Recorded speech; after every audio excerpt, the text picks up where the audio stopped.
ekiri emabega webigenda mu maaso mu nsi mu byobufuzi, zi gavumenti, ebyenfuna, ensimbi, ebyamadiini, ebyobujjanjabi, ebya tekinologiya n'ebyempuliziganya n'ebirala nga obubaka buno butusibwako abagula investment ministries nga tugamba for the many things we may do in this life the best is doing the will of our creator nga mbotegamba nti ku bingi bye tuyinza okukola mu bulamu buno ekisinga kwe kukola okwagala kweyatutonda okwanjuluza ekiri emabega g'ebigenda mu maaso mu nsi tugenda kulaba ki ekiri emabega g'ebyobufuzi ki ekiri emabega ga zi gavumenti ki ekiri emabega g'ebyenfuna zirite ssente ki ekiri emabega g'ebyamadiini ki ekiri emabega g'ebyobujjanjabi ate ebya tekinologiya ate ebyempuliziganya n'ebirala nga mbanirizaako basabo ne banyabo kino kyakuyiga kizibu naye bw'okkalira ne weetegereza ensonga zino zonna ojja kuba ng'ovudde mu mutendera gw'abantu abaliwo okwemulugunyiza ensi nga tukyalina na budde kwebuuza nti naye ensi eragawa kuba ojja kuba otegedde bulungi ensi gy'eraga nga ndi omuweereza wa Professor Patrick Luswata ku Rwagulu Heart Investment Ministries and Enterprises. Emabega g'ebintu bye tulaba ebigenda mu maaso mu nsi waliyo akabiina k'abantu ak'ekyama abalina ekigendererwa mu buli ebyo byonna ebigenda mu maaso mu nsi beeyita abategeevu elites kubanga bekkiriza okuba nga bagezi okukira ffenna abalala beeyita bannansi yonna globalist kuba ekirubirwa kyabwe kwe kuteekawo gavumenti emu mu nsi yonna efuga butiribiri buli muntu ali ku nsi kuno beeyita ba illuminati ekitegeeza ab'ekitangaala balina ebisaanyizo bino era tujja kulaba lwaki bano bali waggulu w'amateeka g'ensi zonna tebamanyi nsalo za ggwanga lyonna tebalina budde bwakwennyonnyolako eri muntu yenna mpozi eri bo bennyini nga bo bano be b'amaka agalina buli kintu ssente zekisobola okugula nga bangi tunakukola olw'entalo bano bo benyumiriza mu ntalo nga ngeri ya ssaddaaka zaabwe eri mukama waabwe n'ebirala amaanyi gaabwe agasinga gali mu kuba nti balinawo obuyinza obutaliiko kuvuganyizibwa eri amakolero gonna agakuba ssente mu nsi yonna tulabeko ku ssente factory nga bwe zikola ezifulumya ssente za dola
nateeka tulabe kate ku factory nga euro ssente za bulaaya bwe bazifulumya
kikyebe nti wandigambye factory zino tezikolebwamu nnyo bantu bangi naye ebisinga wandigambye bikulibwa kompyuta na roboti nga n'olwekyo kompyuta zezikubisa obugagga ffe bye tukolerera kompyuta zezibifulumya nga babifulumya nga byamaguzi nga bola bafulumya mpapula z'amawulire era nga kigoberera enjogera nti afuga ssente yafuga ensi olaba newankubadde tulina okugenda kusomero tusome olumala tunoonye omulimu era tukole ate nga kwotadde n'okusaba katonda batusasule ebyo byonna bo tebabyetaaga mu njogera endala bo bennyini ze ssente nga tuzze ku musingi gw'amaka obuyinza buno bwonna buli mu mikono gya famire ez'omusaayi ogumu 13 ez'aba Illuminati. Bammemba ba famire zino bazibu okubamanya nti be baani ku lw'ensonga zojja okuyiga mu maaso. Balina twekisize mungi era tebaliwo ku byakwennyonnyolako era bamalala ekigenda ewala abateguya. Obulamu bw'amaka gaabwe ebisinga ebikwata ku kabondo kano bitwalibwa era bisekererwa ng'ebiboozibozi zite conspiracy theories lwakuba nti nga ffe tufugibwa zi gavumenti ate bo be bafuga zi gavumenti era tebalina nabudde kwennyonnyolako eri abaddu baabwe ffe. Kigambibwa nti omu ayinza okuba ng'alina amaka nga 5 agabeera gakubyeko abakozi baamu ssaawa 4 kuba mpaawo abeera amanyi boosi lwagenda kutonya kuba baba mu kutambula lubeerera mu nnyonyi zaabwe ez'obwannannyini. Bangi ki kyenkanawa mu nsi yonna tebawera n'akakadde bali bubeezi ng'emitwalo 80 mu nsi yonna bw'ogeraageranya naffe abali mu buwumbi 8 nga kyo kiba kitegeeza nti buli omu ku bo alina abaddu kumpi omutwalo gumu abamukolerera nga gano ge gamu okumanya gazi famire zino nga naye twabeesingamu obukulu waliwo gye bayita eya Rockefeller ey'omu America n'eya Rothschild n'endala kati nga bano be bamu ku bammemba ba famire zino kati katuukise ku kweno eya Rothschild family nga bano be ba financial wizard bayite wandigambye bakufulu baki abategeera ebya ssente era kumpi banka zonna ziswiti ez'amawanga nga ne Bank of Uganda mugitwalidde banka bano be bannannyinizo. Waliwo gye tuyitako ku family abe bamu ku bammemba bayo waliwo gye tuyita Windsor family nga eyo ne Queen wa Bungereza lwe luli olulangiro lwa Bungereza mwagwa. Waliwo abayitibwa aba Walton family waliwo gye tuyita Morgan family. Mu galubindi ez'eby'omwoyo nga tususeeko ku ndaba ey'ekintu okuva mu kigambo kya Katonda Bayibuli okubikkulako okwagala kwe ye nga Katonda bingi mazima bigenda mu maaso mu nsi muno. Waliwuliddeko ku Lucifer eyaliko malayika ow'omu ggulu nga yatuuka n'agwa Bayibuli bweti bwe tunnyonnyola kinga ogudde okuva mu ggulu gwe emunyeenye ey'enkya omwana w'enkya ng'otemeddwa okutuuka ku ttaka gwe yamegga amawanga n'oyogera mu mutima gwo nti ndirinnya mu ggulu ndigulumiza entebe yange okusinga emunyeenye za Katonda era ndituula ku lusozi olw'ekibiina ku njuyi ez'enkomerero ez'obukiikakkono ndirinnya okusinga ebire we bikoma ndifaanana ng'oyo ali waggulu. Nga bino bye tusoma mu kitabo kya Isaaya essula 14:12 paka ku 14 nga batulingizaako ku kyali mbongo bwa Lucifer ekyamuviiramu okugwa bw'atyo bwe yabeerera mu ggulu ng'akyali malayika so ng'ate yatuuka wandigambye oluvannyuma n'afuuka sitaani nga tumuyigako nga bwe yeerimbika wandigambye musota n'alimbalimba kaawa bw'atyo n'alya ku muti ku kibala ky'omuti gw'abaganibwa nga okwo kwe kwali wandigambye okujemera ekiragiro kya Katonda. Bw'atyo sitaani n'awamba obufuzi bw'ensi n'okuva ku muntu era kati ye Katonda era mukama w'obwakabaka bw'ensi eno. Katuddeyoko ku musingi gw'abantu naye ani asinga obukulu mu bakulembeze bonna abali mu nsi muno? Ono simula naye omukulembeze w'abakulembeze bonna ye Paapa. Kati ono nga bwe tulaba nga ono ye Paapa kati aliko. Tugenda kulaba nga pulezidenti wa Russia Putin ng'asinkanyeko Paapa. Tulaba nannyini Meta Facebook WhatsApp ng'asinkanye Paapa. Tulaba omukulembeze wa Protestant ng'asinkanye Paapa. Tulaba Obama ne mukazi we nga basinkanye Papa Benedicto. Tulaba nannyini kampuni y'emmotoka Tesla, SpaceX, Elon Musk n'abamaka ge nga bakyaliddeko Paapa. Tulaba abakulembeze b'abalokole ab'omu Amerika nga basinkanye Paapa. Tulaba n'abo nga basinkanye Paapa. Tulaba omukulembeze w'Abayisiraamu nga asinkanye Paapa. Tulaba pulezidenti wa America Biden eyaliko nga asinkanye Paapa. Tulaba pulezidenti wa Bufalansa nga asinkanye Paapa. Tulaba Paapa ng'ayogera eri Paalamenti ya Amerika. Olukalala teluggwayo kumpi buli omu ow'amaanyi mu nsi yali akyaliddeko Paapa e Vatican era nga okusobola okuba ow'amaanyi mu nsi oteekwa okuba nga osinza Paapa ne Mukama gw'akiikirira nga n'abasinga tekuba kukyala bukyazi naye baba bagenze kukima biragiro kubanga bonna bakozi abalondebwa obufuzi obwa paapa. Ennyambala y'okusinkana paapa oyinza okuba nga tokigendereranga naye etteeka ly'ennyambala okusinkana paapa abalala balina kwambala biddugavu nga ye yali mu byeru kuba ekyamazima yakiikira bayibuli gweyita eyali ow'ekitangaala nga ge makulu g'erinnya Lucifer eyafuuka katonda omuyeekera. Tulaba ondiga mu kifaananyi kino paapa nga yeesumaalise ku ntebe enjeru ne bakerubi mbu n'ebina ebina nga bayibuli bw'ennyonnyola entebe ya kitaffe mu ggulu ya katonda kitaffe mu ggulu. N'olwekyo bano basebo bavoola katonda butereevu. Naye sooka olindeko, kigambibwa nti bano abakulembeze be tulaba entakera mu maaso ga zikamera nti si be baduumizi bennyini ti naye bano biddole buddole. Naye nga ddala maanyi ki agali emabega g'obwa paapa n'obukulembeze bwa Keleziya ey'Ekikatuliki? Naye bano si balala naye be bayitibwa Bayesuiti, nga kano kabiina obajje ery'ekyama mu Keleziya eya Ruumi Enkatuliki. Beeyita mbu kibiina kya Yesu. Bano be bayinginiya ab'ebyobufuzi, ebyenfuna, embeera za bulijjo, tekinologiya n'ebyeddiini mu nsi yonna. Bano be bafuga abakulembeze abalala mu nsi, nga bo bafugibwa jeneraali waabwe omusukkulumu, nga ono yamanyiddwa okubawa ekiragiro eky'oku ntikko mu bantu bonna abali ku nsi kuno, era yamanyiddwa nga paapa ow'omubiddugavu muyite Black Pope, nga ono yaliko kati ng'ayitibwa Arturo Sosa, nga ono ye Jesuit Superior General. Tugenda kuwulirako bigambo bye abawala bano bwe bali bamubuuza ng'akakasa nga paapa Francis y'omu ku Bayesuits, ne bamubuuza nti olwo ani ali waggulu we ku ye ng'omuduumizi w'ekibiina ne paapa munyini mwava.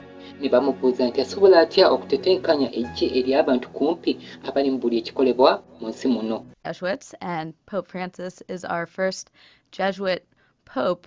Who's in charge between the two of you? Do you report to him or does he report to you? He is the Pope.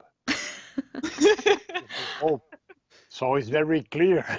But he's still a Jesuit. Every Jesuit reports to the Pope, mm-hmm. And it is maybe to explain that when a Jesuit becomes a bishop, the obedience is not anymore for the superiors of the society.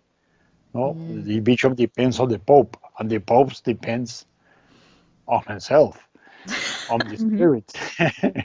So, because as you maybe remember, Ignatius de Loyola used to call the Pope the Vicar of Christ in earth. So, Pope Francis is not only a Jesuit, he's a Christian. And discernment is part of Christianity.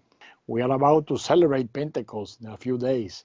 So we can renew our idea of being guided by the Spirit. Discernment is the skill every Christian needs to be guided by the Holy Spirit. And that's why Ignatian spirituality is the stage of our life and apostolate. Yeah. Mm-hmm.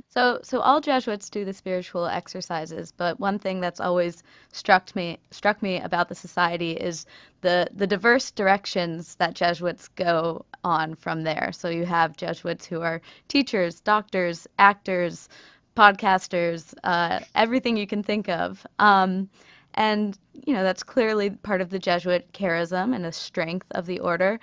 But as the person who's on top of that, at the neck, how do you manage such a diverse workforce?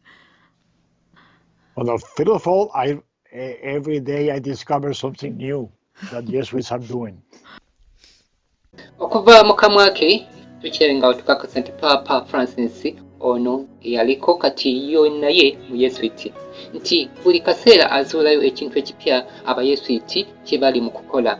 Naye gwe onayo ko kyomanyi kye bali mu kukola. Bano si bakabona kyokka naye buli kimu ekigenda maaso mu nsi bakirimu. Enteekateeka zaabwe ez'okuzingako ensi zirabika nga zituukirira, si kubanga bagezi nnyo nga bo naye balina emyoyo egibalambika n'okubakozesa. Naye akagiri kumpi pulaani zaabwe zonna bye bapulaninga engeri ebiri eby'obubi teguyinza kuba mwoyo mutukuvu wabula sitaani bamalayika be be bakozesa abantu bano.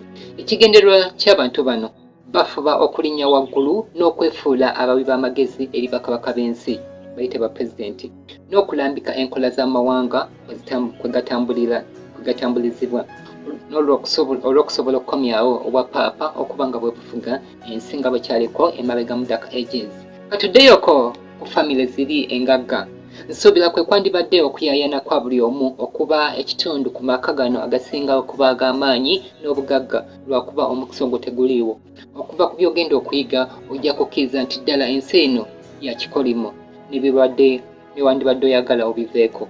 Katwetegereze endagaano yaabwe ey'ekyama era tumanye kiki ekiri mu bwongo bw'abannaggwano bano babifeekera b'ensi eno yonna. Tetulina era tetwalina kumanya ku bino byonna era ng'ekyamazima enkola yaabwe okutta abo bonna abagezaako okwoleka pulaani zaabwe ez'obubi era n'abo abalabika nga omusanvu ogulemesa enteekateeka zaabwe okugenda mu maaso. Ekirungi ffe ng'abakristaayo si buvunaanyizibwa bwaffe okweraliikira ku lw'obulamu bwaffe kakube ku kyokufa. Tugenda kulaba eno ya pulaani y'abalangira abafuga ebigenda mu maaso mu nsi eno mu kulambikibwa kwa mukama waabwe Lucifer nga ekiwandiiko bwe kigamba. Endagaano y'ekyama ey'akabiina k'Abayudaaya k'ekyama emanyiddwa ng'ekiragiro ekyaba ekitangaala eyayisibwa mu buyinza obw'oku ntikko obwa Bogra y'obwakabaka wa Buyudaaya obwa Rothschild n'obwakabaka obw'Abayudaaya ba Rockefeller ab'omu Amerika nga kigamba nti mwekuume ekigambo kyaffe ne bwe kiba kitono kitya. Endagaano y'ekyama ekipaatike nga kinene nnyo kigazi nnyo kijja kusukka ne ku ntegeera n'endaba yaabwe. Abo abanakiraba bajja kulowoozebwa okuba abalalu. Tujja kutondawo ebibinja bye tulumbisa eby'enjawulo kibalobere okulaba enkolagana kayita akalandira akaliwo wakati waffe.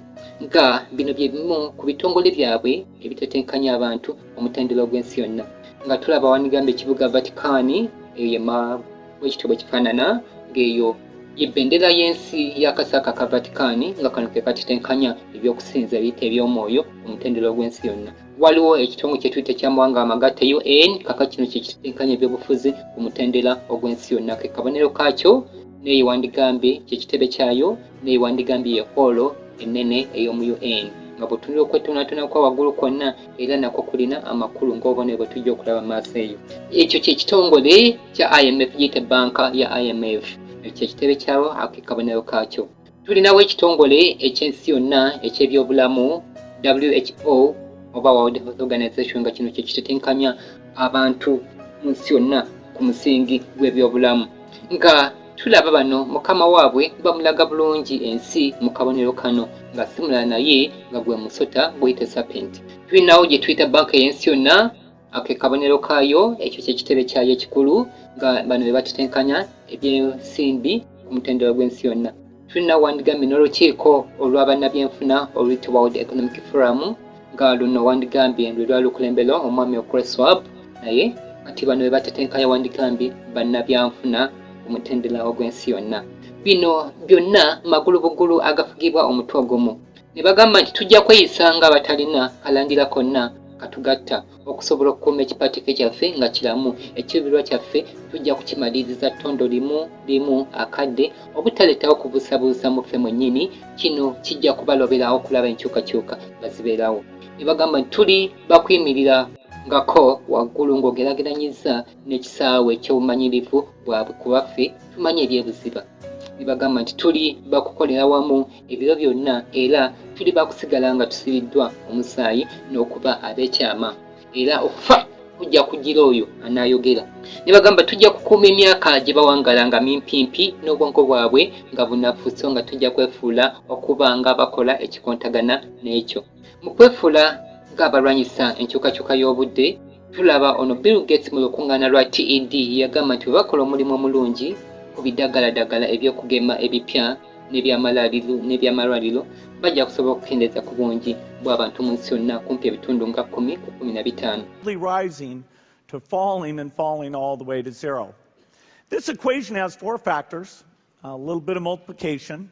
So you've got a thing on the left, CO2, that you want to get to zero, and that's going to be based on the number of people, the services each person's using on average, the energy on average for each service, and the CO2 being put out per unit of energy. So let's look at each one of these and see how we can get this down to zero. Probably one of these numbers is going to have to get pretty near to zero. That's back from high school algebra, but let's take a look. First, we've got population. The world today has 6.8 billion people. That's headed up to about 9 billion. Now, if we do a really great job on new vaccines, healthcare, reproductive health services, we could lower that by perhaps 10 or 15%. But there we see an increase of bagamba tujja kukozesa amagezi gaffe aga sayansi ne tekinologiya mu ngeri enzibu baleme okulaba ekigenda mu maaso.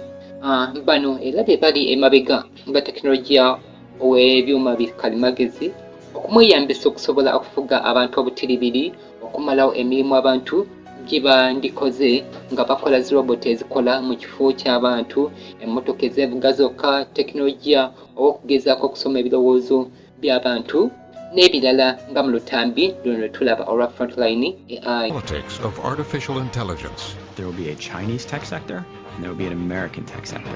The new tech war. The more data, the better the AI works. So in the age of AI, where data is the new oil, China is the new Saudi Arabia.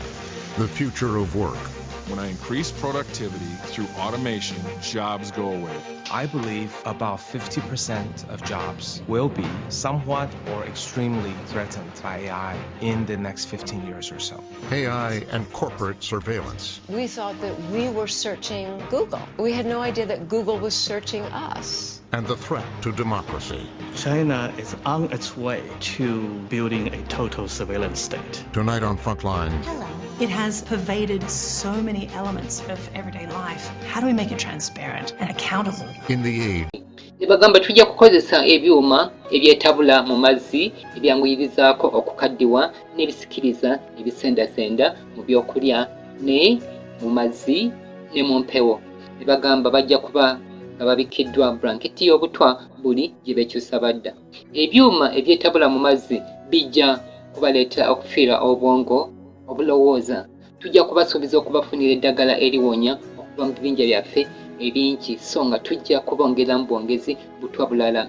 Obutwa bujja kubayingira okuyita mu nsusu zaabwe ne mu mimwa, bujja kusanyaawo obwongo bwabwe n'enteekateeka zikola ku by'okuzaala mu mibiri gyabwe. Okuva mu bino byonna abaana baabwe bajja kuzaalibwa nga bafu era tujja kukweka obubaka buno.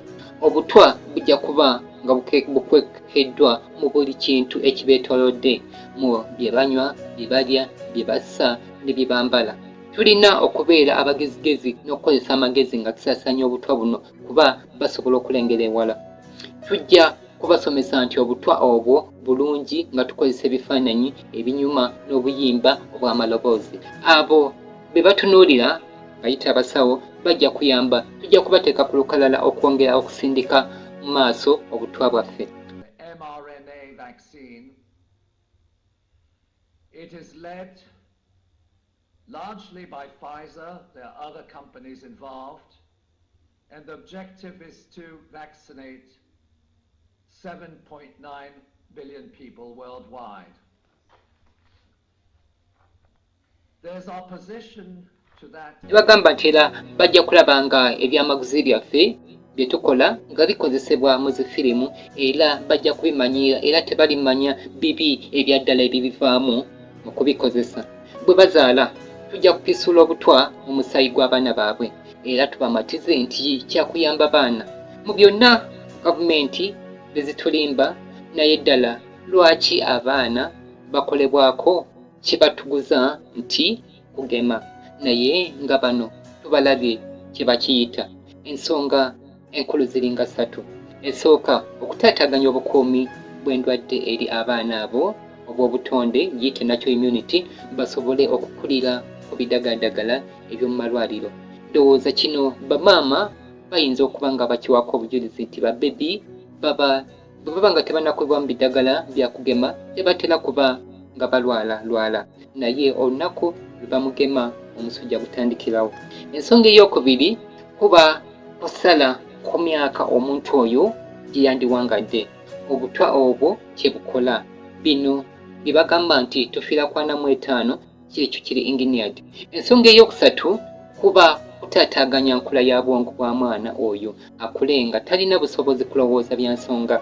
Kyetulaba ng'abaana bangi bakula nga baddalu lingi naye nga naawe omuzadde oyinza okwewuunya nti naye kiwuka kye kiri mu bwongo bw'omwana ono. Kigambibwa nti bagetaageta obutwa bwonna omuli ne macule oba n'obusagwa obw'emisota na buli kazambi yenna, bino byonna ne babiteeka mu musaayi gw'omwana akyali omuwere.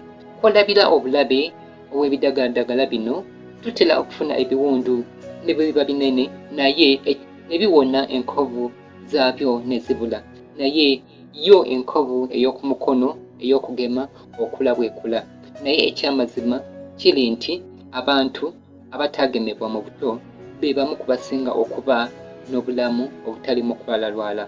Kinoonyerezeeko. Tujja kutandika manguko ng'obwongo bwabwe bukyali buto. Tutege abaana baabwe n'ebyo abaana bye basinga okwagala ebintu ebiwoomerera. Amannyo gaabwe bwe ganajjamu ebituli tujja kujjuzaamu ebyuma muyite seminti ebitta obwongo bwabwe n'okubba essuubi ly'ebiseera byabwe by'omu maaso.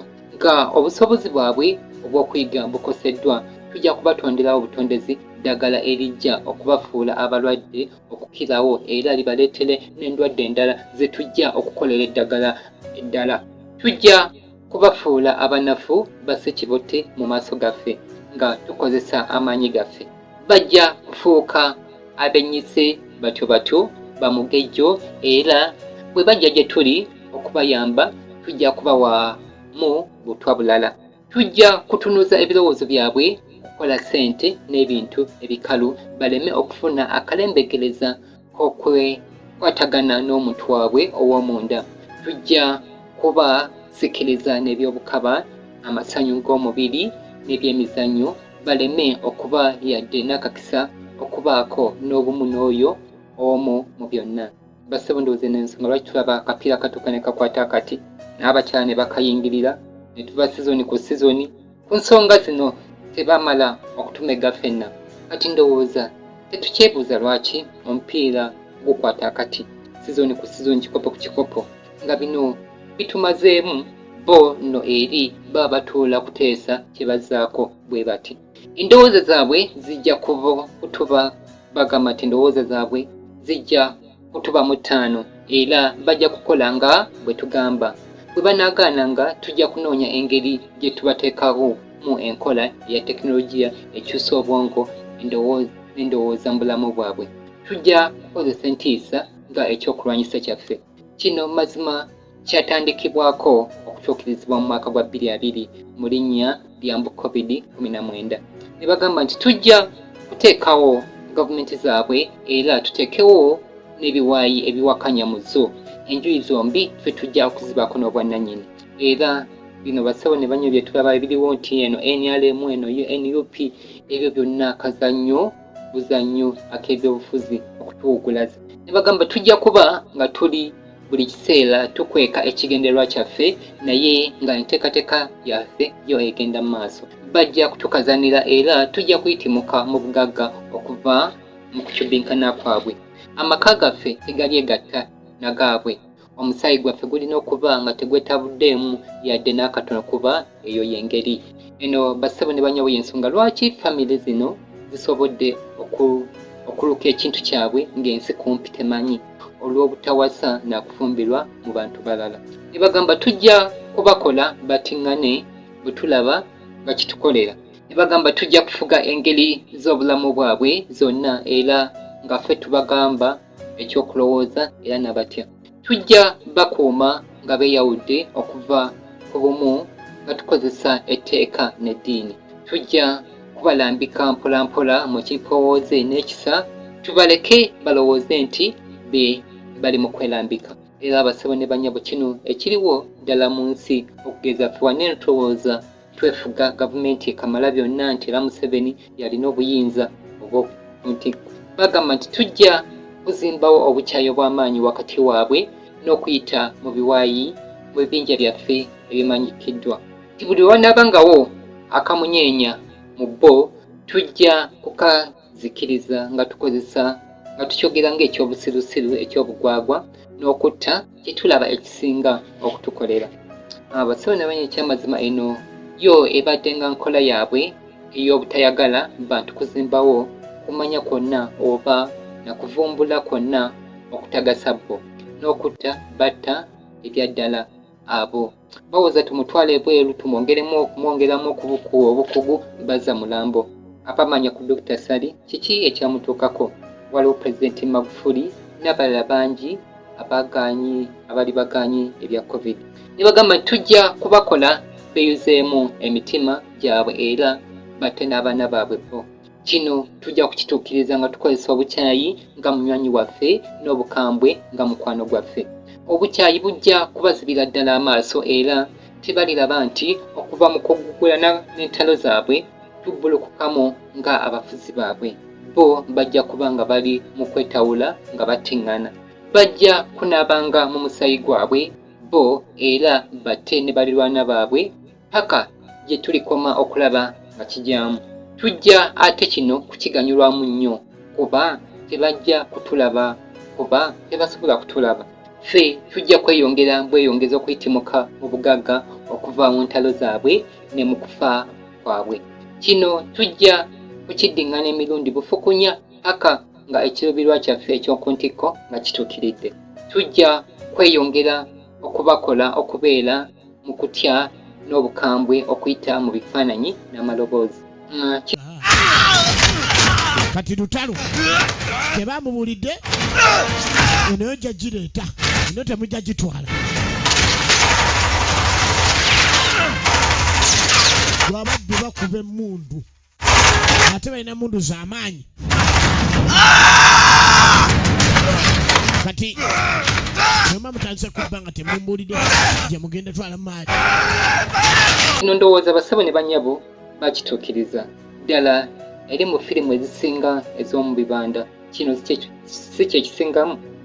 Bagamba nti tujja kukozesa ebikozesebwa byonna bye tulina okutuukiriza kino. Ebikozesebwa bijja kusasulibwa ku kazana kwabwe. Countries to not talk about the deals they strike for shots. Number 2, Pfizer controls the donations of its shots, not the country that buys them. Pfizer will decide where the shots go.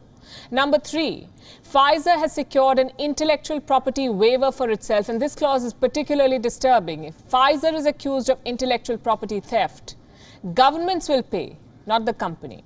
Number 4, if there are disputes, private arbitrators and not public courts will decide on them. Number 5, Pfizer can go after state assets to secure its compensation. And number 6, Pfizer calls the shots on all key decisions.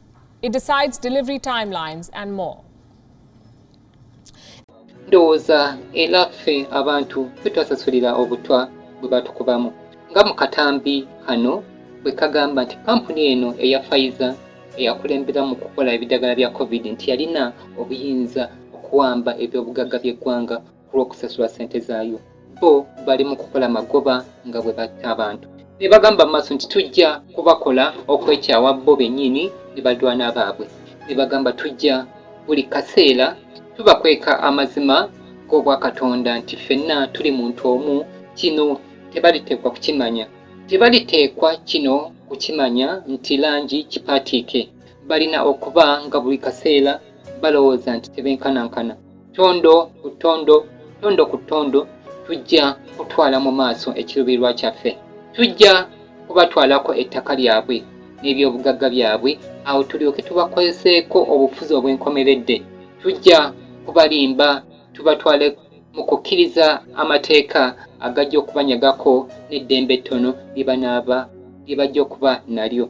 Tujja kuteekawo enkola ey'ebya ssente ejja okubateeka mu nkomyo mirembe na mirembe, ekuumire bo n'abaana baabwe mu mabanja. Nga bwe tulaba wano eno bw'ebbanja ly'ensi yonna likubuse lwa 307, nga tulaba amabanja ne gafuuka amabanja, n'olaba binombu ensi yonna kumpi kati ebanjibwa obuse bwa $, eza Amerika 307, n'olaba nga buli ggwanga liri mu mabanja, so ng'ate ne ssente z'empapula enteekateeka ey'okuzigyawo egenda mu maaso. And what we're seeing in the world today, I think, is we are on the brink of a dramatic change where we are about to, and I'll say this boldly, we're about to abandon the traditional system of money and accounting and introduce a new one. And the new accounting is what we call blockchain. It means digital.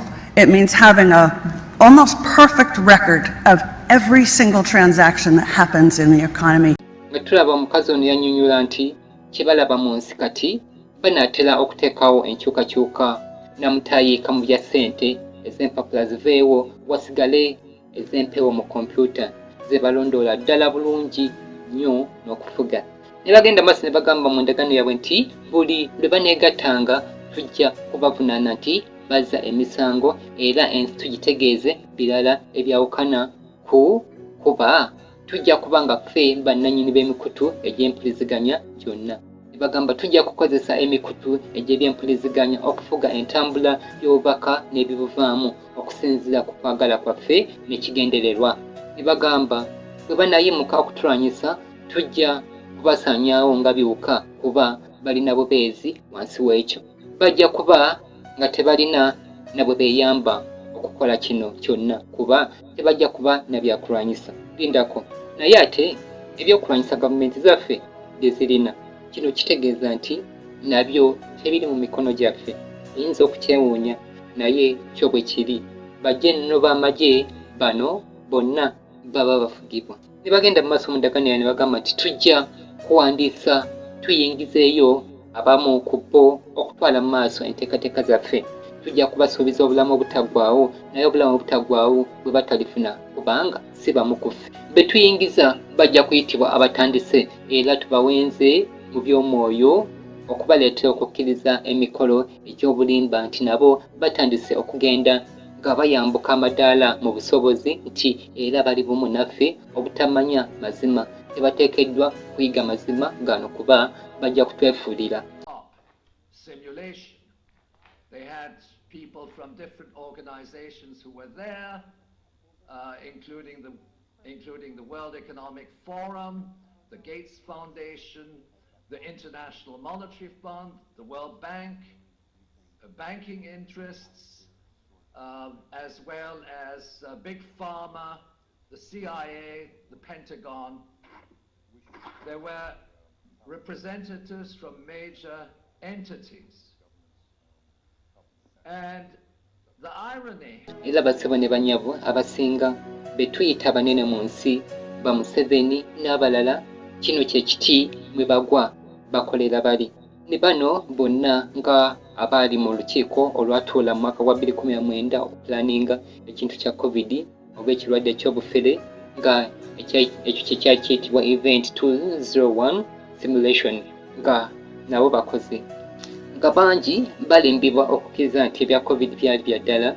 Tekyewuunyisa nti olukiiko luno lwamala kutuula mu mwaka wa 2019 ne bapulaninga nga bwe baali bagenda okuluka ekintu kyonna era nga bwe kyalabika.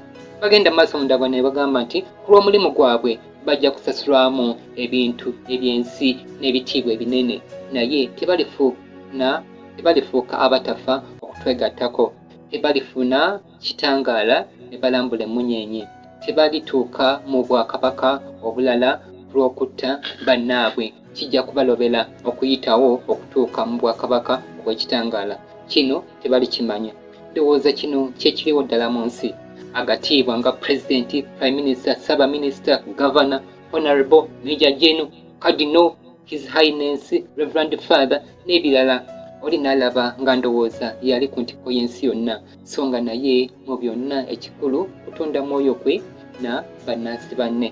Endagaano ne bagenda maaso ne bagamba nti amazima gajja kuba nga gakwekeddwa awo maaso gaabwe kumpi ddala tebajja kusobola na kugatunulako paka lwe kiriba nga kyayitako ddala kyekyo ekipaatiike eky'eddembe kijja kuba kinene nnyo namutayiika nti tebali kimanya nti baddu baffe. Byonna nga biwedde okuteekebwawo ekyamazima ddala kye tunaaba tubatondeddewo kijja kuba baakono bwannannyini. Ekyaddala kino bye lijja okuba ekkomera lyabwe.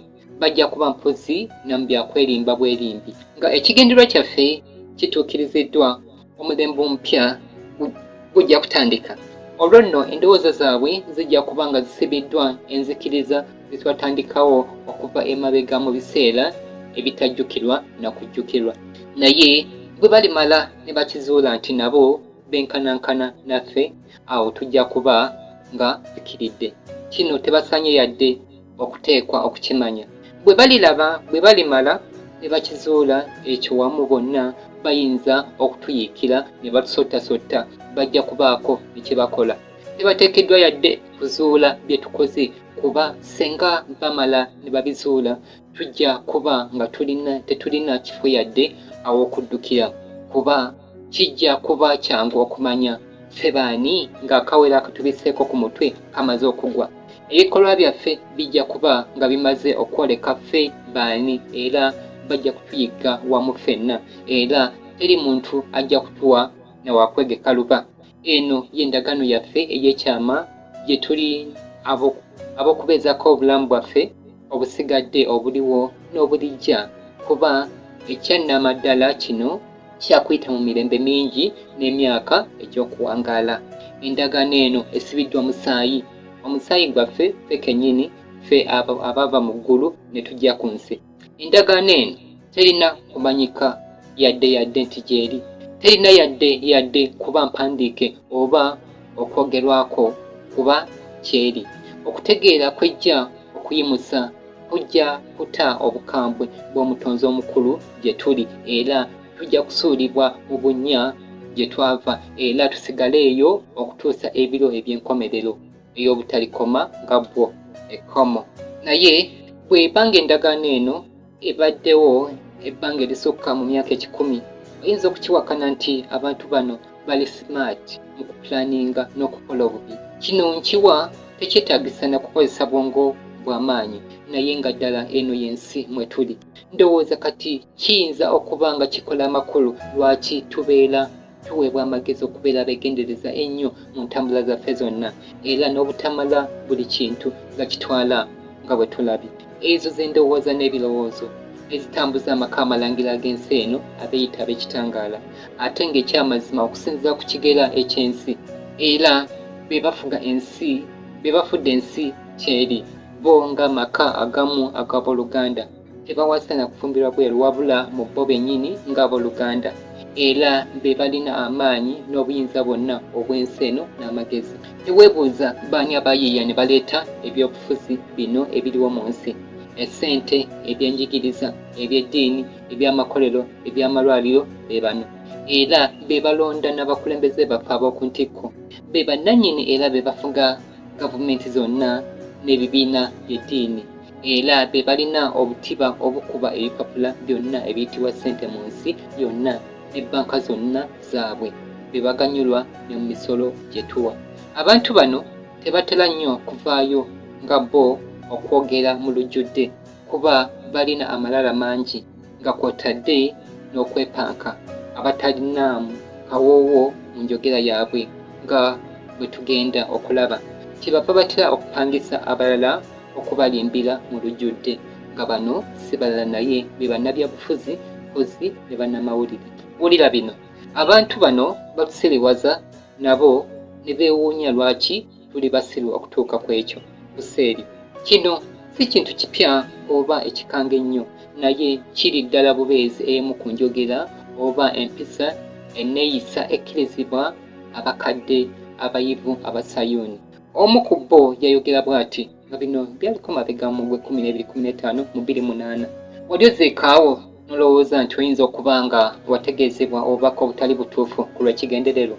Tweyawukana nnyo kinene okuva ku William Cooper. Kisoboka okuba nga era okolera ffe, era nga toyinza n'okukimanya. Kyeraga kyokka nga bw'olaba ekiddugavu n'ekyeru. Olina kukkiriza kimu ku bino ebibiri: twegatteko oba saanawo. Kye kiteekeddwa okubaawo olulyo lw'omuntu gye lwolekedde. Ekibi kirungi n'ekirungi kibi. Ffe bayangayingi mu nsi muno. Senga tetwalemu mwandibadde bubeezi nga obunyonyi obutalowooza obuvugibwa mubu, obuvugirwa obuvuzi ku byuma bya kalimagezi mu firimu za Utopia. Okubaawo nga musinza businza Katonda awatali na kumwagalira ddala. nga omutesitesi omukulu ow'ensi n'obwengula. Ffe tuteekawo obwenkanya obutebenkevu mu bantu. Ffe twatondawo obwenkanyi.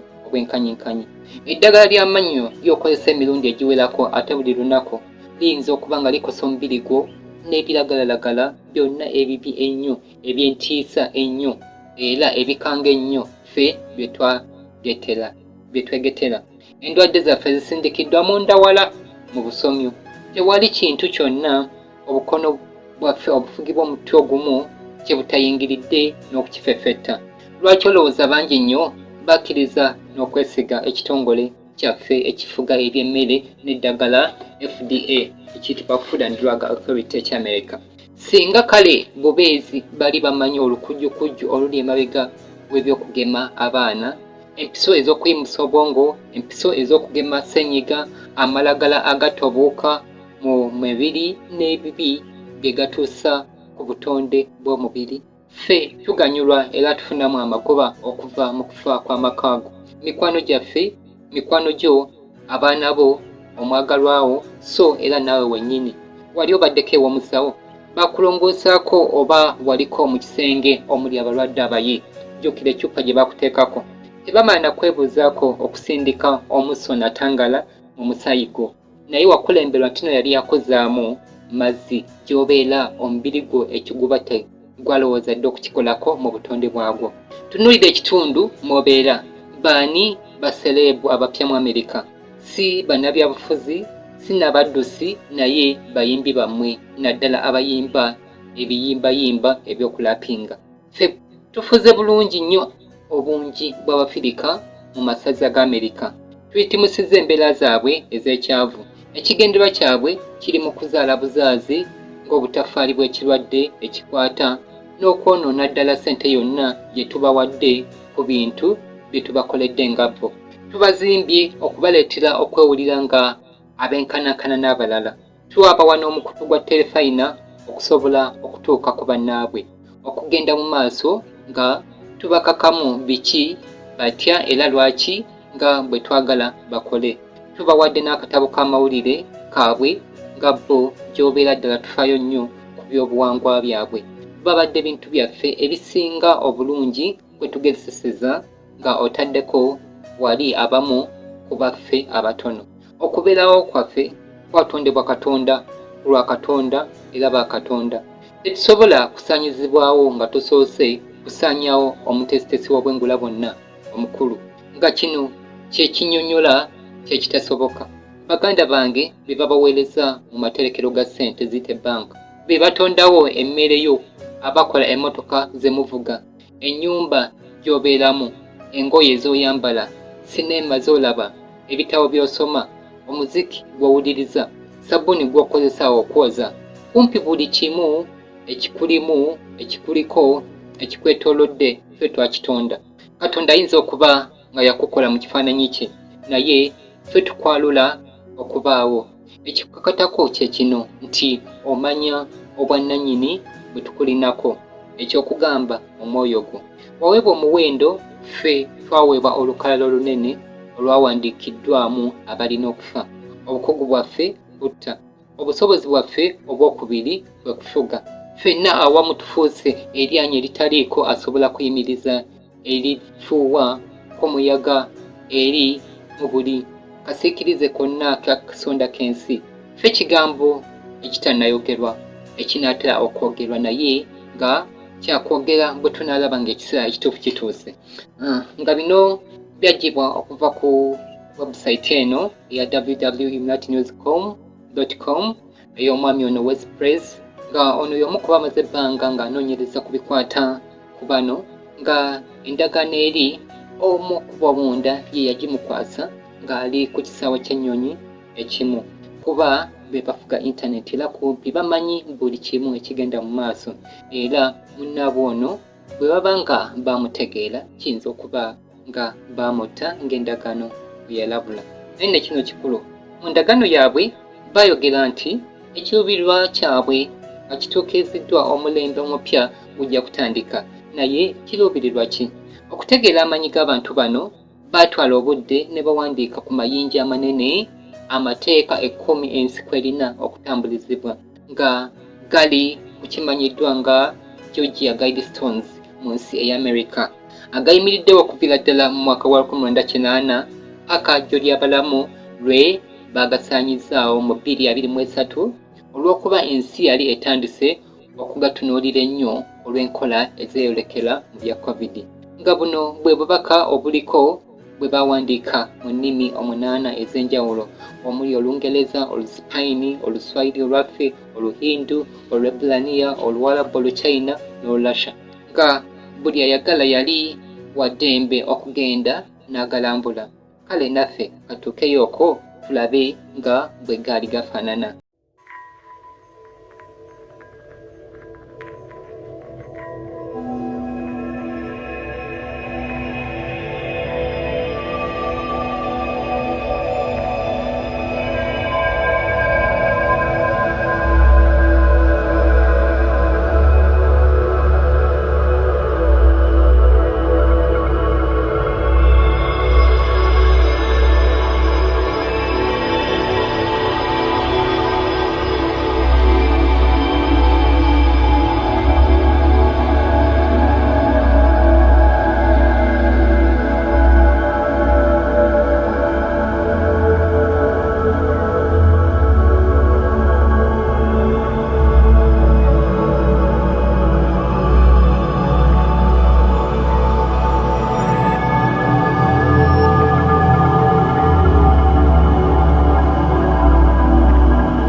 Naye bubaka ki obwali ku mayinja gano gayite amateeka 10 ag'okutambulizaako ensi mu New World Order eya Sitaani? Ng'etteeka erisookera ddala ku mayinja gano yagamba okukuumira omuwendo gw'abantu nga guli wansi w'obukadde 5. Kino kitiisaamuuko bwe tuba mu nsi abantu kati nga bakunukkiriza okuwera obuwumbi 8 billion people, so nga bo mu nsi baagalamu obukadde 5 bokka, kiba kitegeeza nti balina okutta abantu abasukka mu buwumbi 7 bu nga 2 tannatuuka. So nga kati Sitaani abawadde obusobozi obusobola okutuukiriza ekyo bulungi. Etteeka eryokubiri ligamba nti okulambika ebyokuzaala n'amagezi. Bano be bali emabega w'okuyiiya enkola eza family planning, enkola ez'okugyamu embuto, abortion n'ebiddagala ebisobola okugumbawaza abantu mu bungi nga bwe kisoboka. Enkola nga ey'okuzaala omwana omu eri mu China nga kakutanda ofuna olubuto nga tolina layisensi ya gavumenti, bakuyiga nga muzigu ne balugyamu ku kifuba n'enkola endala nnyingi.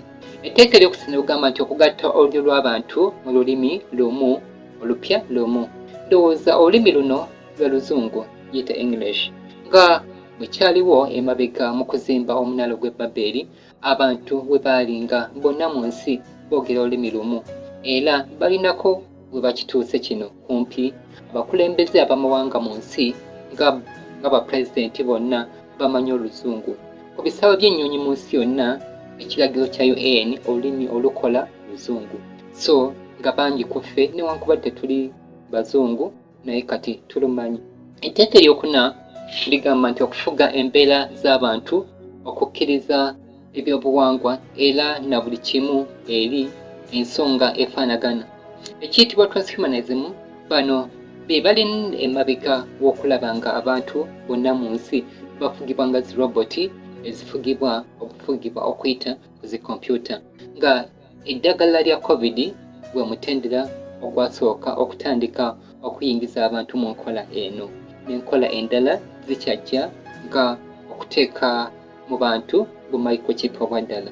Etteeka ly'okutaano ligamba nti okukuuma abantu n'amawanga n'amateeka amangu ne kkooti ennenkanya. Etteeka ly'omukaaga ligamba nti amawanga gonna gafuge gagonjoole enkaayana zaago mu kkooti ey'ensi yonna. Ndowooza ffenna twali tuwuliddeko ekiyitibwa ICC, giyite International Criminal Court, giyite ekkooti y'ensi yonna etuula e Geneva mu Switzerland. Etteeka ly'omusango ligamba nti okwewala obuteeka obutono n'abakungu abatalina mugaso. Kino ndowooza ne wano kigenda mu maaso. Gavumenti eri mu kufuba okugattagatta ebitongole byayo ku lw'okusuula abakozi abamu ebweru, so nga n'enkola ey'okwettanira okukozesa tekinologiya okugeza nga zikamera ez'oku makubo, digital number plates, kompyuta zibeere n'obusobozi okusobola okulondoola abantu ku bwazo. Abatrafiki baba bajja kuba nga balina kudda mu byalo n'ebirala bingi bijja. Etteeka ly'omunaana ligamba nti okwenkanyankanya eddembe ly'omuntu by'obuntu n'obuvunaanyizibwa eri ensi. Ekyamazima ekiri emabega wa bino byonna nga endagaano yaabwe bwe yagamba bali mu kuzimbawo obuddu obw'enkomeredde, tutuuke nga abantu tetukyalina kumpi mugaso gwonna yadde omuwendo mu maaso gaabwe. Etteeka ery'omwenda ne ligamba nti okusiima amazima obulungi, okwagala eri okudda mu buluŋŋamu n'oyo omusukkulumu. Etteeka ery'ekkumi ne ligamba nti tobeera kookolo ku nsi, lekera obutonde okwetaaya, lekera obutonde okwetaaya. Sitaani abantu bano yabawa obusobozi pulaani zaabwe okusooka okukolamu firimu, okugeza nga bwe tulaba kumpi byabeera mu 2020, waliwo akatambi akafuluma mu X-Files mu 2016 akalaga kumpi ebyo byonna bye twayitamuuko n'ebirala bingi ebigenda okujja. Katuketegereza. Claims about what? You and everyone you know has a piece of DNA in your genome, put there without your knowing it. But by whom? Well, that's the question of the day. This is an internet lunatic. You're not saying you believe him. Just hold on, Agent Einstein. You're talking to a scientist. Forgive me, Assistant Director. It may sound insensitive, but the suggestion is pure science fiction. What I'm saying, Agent Einstein, is that the facts, as I understand them, cannot be discounted out of hand. No one has the right or the ability to tamper with your DNA. Unless we gave them that ability. You say they're tampering with our DNA, that they're able to shut down our immune systems by the addition of something to our DNA. Yes, but I don't know how exactly. Or how it's being triggered. I don't know that either. Or why it's happening now. What can we possibly do? We need to act quickly. You were right about that. Well, I was wrong about the science. I was wrong about what's causing it. Dead wrong, in fact. But it's clearly a widespread failure of our immune systems. Through gene tampering. A virus within a virus that was put there through the smallpox vaccine. It's what these men are calling the Spartan virus. We have to figure this out. What's wrong with the science? Okay. The Spartan virus removes the adenosine deaminase gene from your DNA. Remove the ADA gene and your immune system will simply vanish. Yeah, but I'm not getting sick. It's only a matter of time. Okay. So how does it work? How does the virus remove the ADA gene? A process called CRISPR-Cas. CRISPR-Cas9. RNA and a protein cutting genes at exact locations. Exactly. But in this instance, used as a weapon. The ultimate weapon. The ability to depopulate the planet. To kill everyone but the chosen. By tampering with their DNA. Through gene editing. Why do such a thing and lie about it? Our own government. Your own government lies as a matter of course, as a matter of policy. The Tuskegee experiments on black men in the 30s, Henrietta Lacks. What are they trying to do? That's the missing piece. But it's not hard to imagine a government hiding, hoarding technology for 70 years at the expense of human life and the future of the planet. Driven not only by corporate greed, but a darker objective. The takeover of America. and then the world itself, by any means necessary, however violent, or cruel, or efficient. By severe drought, brought on by weather wars, conducted secretly using aerial contaminants and high-altitude electromagnetic waves. In a state of perpetual war, to create problem, reaction, solution scenarios to distract, enrage, and enslave American citizens at home. With tools like the Patriot Act and the National Defense Authorization Act, which abridge the Constitution in the name of national security. The militarization of police forces in cities across the U.S., the building of prison camps by the Federal Emergency Management Agency with no stated purpose, the corporate takeover of food and agriculture, pharmaceuticals and healthcare, even the military in clandestine agendas to fatten, dull, sicken, and control a populace already consumed by consumerism. And I encourage you all to go shopping more. A government that taps your phone, collects your data, and monitors your whereabouts with impunity. A government preparing to use that data against you when it strikes. And the final takeover begins. The takeover of America. By a well-oiled and well-armed multinational group of elites that will call. Ekyewuunyisa kiri nti abantu abo abali emabega okufuga ensi kumpi ebintu byonna bye batulaga mu firimu kye tuyita science fiction kumpi oyo yenna tekinologiya baba bamulina nga bo nga firimu bazikozesa okuteeka abantu obuteeka nnyo nga bamufulumiza okumukozesa mu lwatu. Firimu ziba ziragula ebijja okugeza nga mu katambi ako kalagula ekyatuukira mu mwaka wa 2020 n'ebigendererwa ebyokuva mu bidagala ebyakubibwa mu bantu, ekigendererwa ery'entalo, okufuga eby'emmere, okufuga embeera z'obudde, okuggyawo ssente z'empapula, ensi eddeku z'empewo ku lw'okunyaga ensi yonna n'ebirala nga bye bijja mu maaso gye tulaga. Muyizi munnange ow'omuwendo, oluvannyuma lw'okutegeera bino byonna, twalayo akadde olowooze ddala ki ky'oli mu nsi eno, ddala bwe kiba nga ensi eno mwe tubeera. Bw'okizuula nti ddala oli omu ku nseenene ennyingi nga abatufuga bwe batuyita, n'ekigendererwa kyabwe eky'okutta kumpi abantu abasukka mu 7,000 mu nsi, basigazeemu abantu obukadde 5 bwokka mu 2030 wanatuukira ng'abaddu baabwe abafugibwa ku kompyuta. Zikiriza kino tekyetaaga kulowooza kw'amaanyi nnyo omuntu okutegeera nti ensi eno teyinza kuba bagemaka gaffe ag'olubeerera mwe tuyinza okuzimbira essuubi lyaffe lyonna. Mazima tulinayo kiseera kitono nnyo tutanule okutagula enkoba ezo, tulowooze ate ku ssuubi eddala. Amawulire amalungi gano ly'essuubi mu kusoberwa, ngera kumpi ly'essuubi lyokka ery'olubeerera. Ekiyinza kuba nti tuli bubeezi bitonde ebyabaawo obubi olw'akakisa oba nga akabenje nga bwe tuyigirizibwa mu masomero. Tulina eyatukola, naye ani eyatukola? Kiriza obagaana newankubadde bantu bannaffe batuyita era batulaba nga nseenene. Twakolebwa, twatondebwa oyo ataliiko kugerekerwa mu ndabika nga bwe tuba mu Isaaya 61 lunya olusooka, ne mu busobozi atakubirwa mbeera yonna nga bwe kiri ku bitonde. Oba okwagala okutuukiridde nga kuno kwe kwagala okutali mu nsigo yonna ey'okwelowoozaako, atuukiridde mu kumanya ne mu kutegeera, atakwatibwa nsonyi okutuyita abaana be. Ensi eno eringa bw'eri era nga gy'eraga kuba twayaniriza ne tukkiriza obujeemu n'obufuzi obw'omu mpembe eyeeyita Katonda malayika mu ndabika n'obusobozi. Alina okweyagaliza n'obukyayi n'obusirusiru by'oku ntikko. Ku lw'obulamu bw'omu nsi muno, Katonda w'okwagala era ataliiko kugerekero yakkiriza tubeere n'omukisa okulaba n'okuloza ku bufuzi obuli mu mikono gy'okweyagaliza.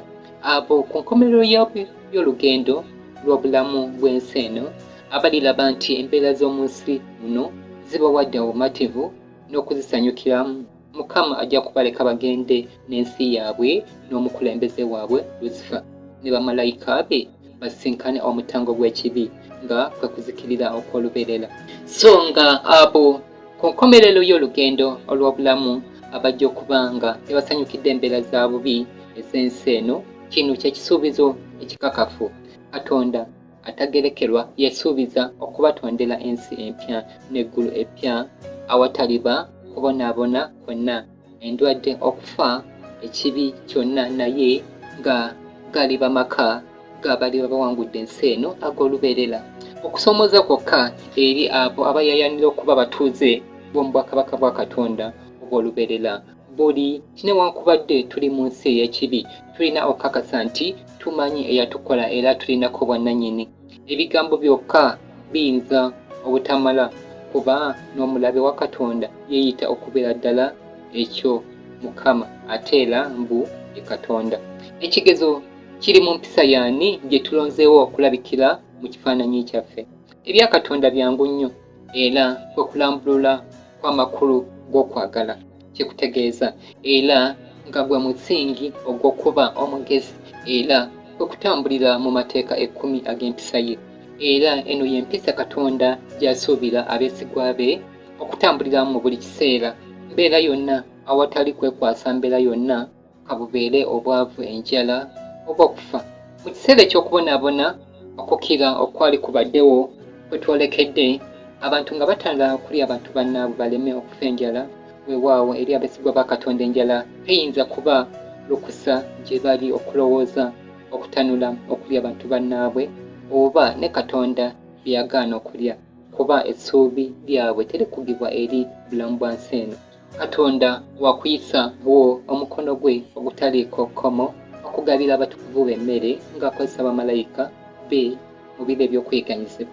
Tuli bakusinkana ebyo byonna ebitali birungi kuba bannalyo olw'olufuga ensi eno bamalirivu era baluvu, si nsonga muwendo ki ogujja okusasulirwa nga oyo bwe basinza nga Katonda waabwe Sitaani Lucifer okutuukiriza ekibindirwa kyabwe eky'okufuna obuyinza obw'enkomeredde n'obufuzi obw'enkomeredde ku buli muntu yenna ali ku ttaka ly'ensi eno.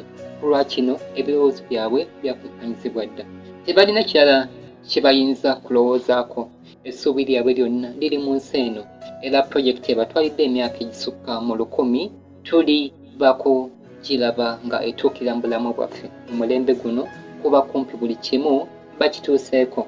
Okuva mu kirambiko ekikulu nga omuntu tannava mu nsi muno nga ye Bayibuli, Basic Instruction Before You Leave Earth. Mu kitabo ky'Omubuulizi essula ya 12:13 wagamba ekigambo ekyo kikoma wano, byonna biwuliddwa otya Katonda okwattanga ebiragiro bye kuba ekyo bye byonna ebigwanira omuntu. Nga bwe tutera wandigambye ku mateeka 10 aga Bayibuli nga eno y'empisa ya Katonda ow'eggulu. Mukama Katonda n'ayogera ebigambo bino byonna, nze Mukama Katonda wange. Erisooka ne ligamba nti tobanga na bakatonda balala wendi. Eryokubiri ne ligamba tiweekoleranga kifaananyi kyole newankubadde ekifaananyi ky'ekintu kyonna ekiri waggulu mu ggulu newankubadde ekiri wansi mu ttaka newankubadde ekiri mu mazzi agali wansi mu ttaka. Tobivuunamiranga ebyo so tobiweerezanga.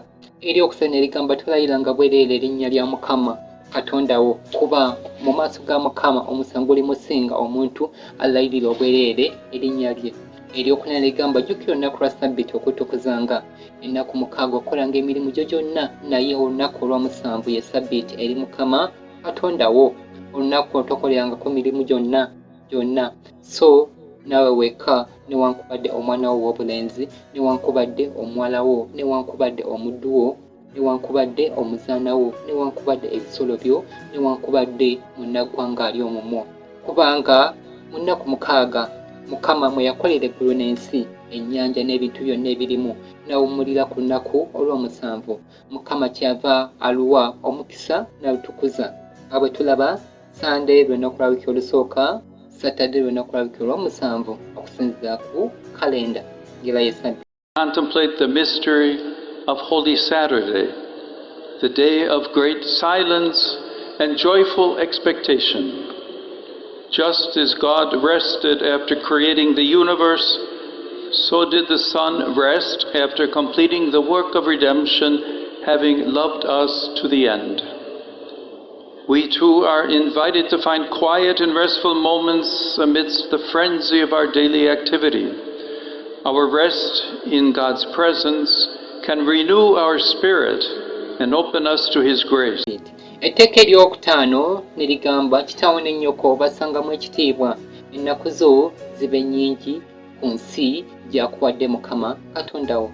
Eryomukaaga ne ligamba tottanga, eryomusana ne ligamba toyendanga, eryomulala ne ligamba tobbanga, eryomunda ne ligamba towayirizanga muntu munno, ery'ekkumi ne ligamba teweegombanga nnyumba ya muntu munno, teweegombanga mukazi wa muntu munno, newankubadde omuddu we, newankubadde omuzaana we, newankubadde ente ye, newankubadde endogoyi ye, newankubadde buli kintu kyonna ekya muntu munno. Eyo y'empisa ya Katonda eri mu mateeka y'amateeka 10 aga Bayibuli nga gwe mutendera ogw'okulamula, giyite the standard of judgment.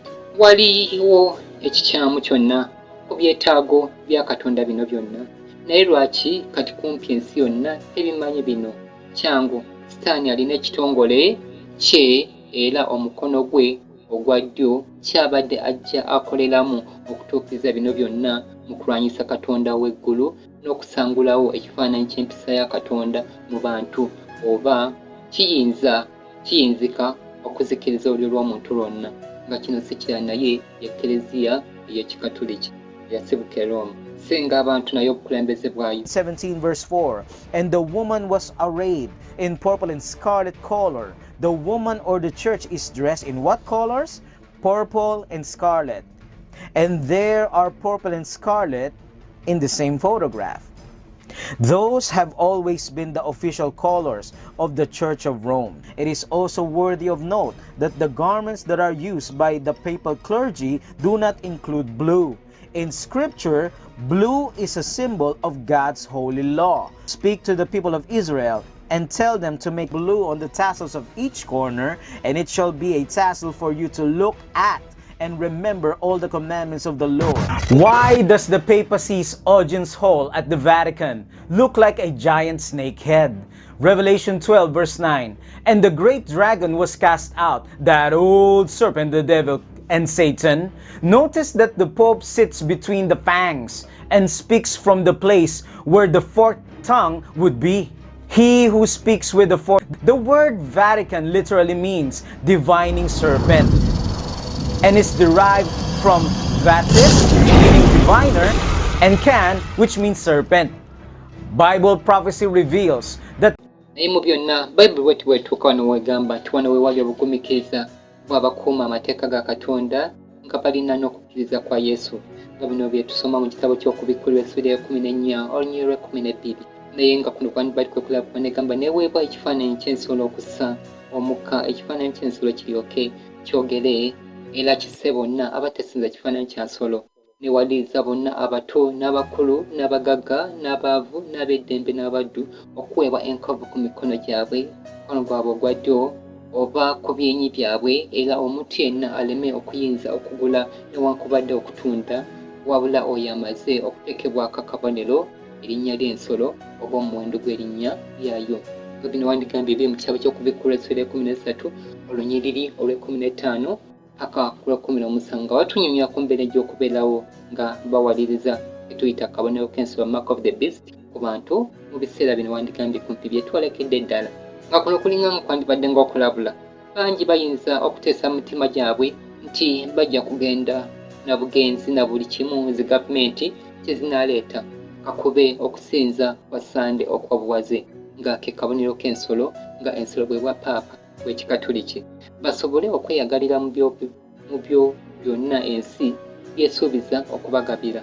Naye owooluganda, bw'obanga okimanyi nti tusibuka mu famire za ba Illuminati era tukyesunga kuba oli wakubeera muddu atalina kwerowooleza alindirira kugibwawo, so nga n'ebibonyobonyo bya Katonda omusanvu ebisembayo birindirira okukomya eddalu ly'ensi eno, so nga waliyo n'okufa okw'emirembe emirembe. Tweteekereteekere ebiseera eby'enkomerero, mwebale kuyiga, Mukama bawe omukisa, tugabaneko n'abalala.